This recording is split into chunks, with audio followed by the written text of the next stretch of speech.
অধ্যক্ষ মহোদয় সন্মানীয় চৰকাৰী পক্ষৰ সদস্যসকলে আজি পবিত্ৰ সদনৰ বজাত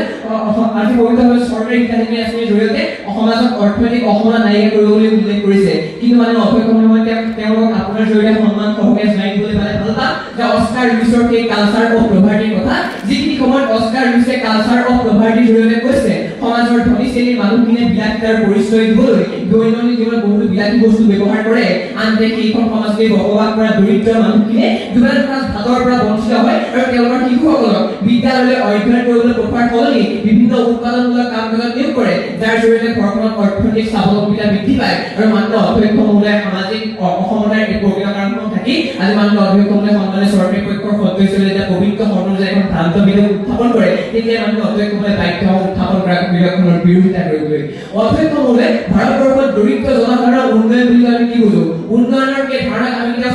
আমি উন্নয়নৰ এই ধাৰণাক আমি স্বাৱলম্বী জনাব নোৱাৰো, য'ত চৰকাৰে দৰিদ্ৰ জনসাধাৰণক জনহিতাৰ্থী ৰাশিৰ নামত একোটাকৈ ৰন্ধন গেছ প্ৰদান কৰে আৰু তাৰ পৰিৱৰ্তে দৰিদ্ৰ জনসাধাৰণৰ ওপৰত নিত্য ব্যৱহাৰ্য খাদ্য সামগ্ৰী আৰু জীৱনদায়ী ঔষধৰ দাম আকাশলংঘীকৈ বৃদ্ধি কৰি জীয়াই থকাৰ অধিকাৰখন ভংগ কৰে। অধ্যক্ষ মহোদয় উন্নয়নৰ এই ধাৰণাক আমি স্বাগতম জনাব নোৱাৰো, য'ত চৰকাৰে দৰিদ্ৰ জনসাধাৰণক কেইটামান টকা প্ৰদান কৰে, আনহাতে চহৰৰ সৌন্দৰ্য বৰ্ধনৰ নামত উন্নয়নৰ নামত বাৰে বাৰে পদপথৰ ব্যৱহাৰিক উচ্ছেদ কৰি দুবেলা ভাতৰ পৰা বঞ্চিত কৰে। অধ্যক্ষ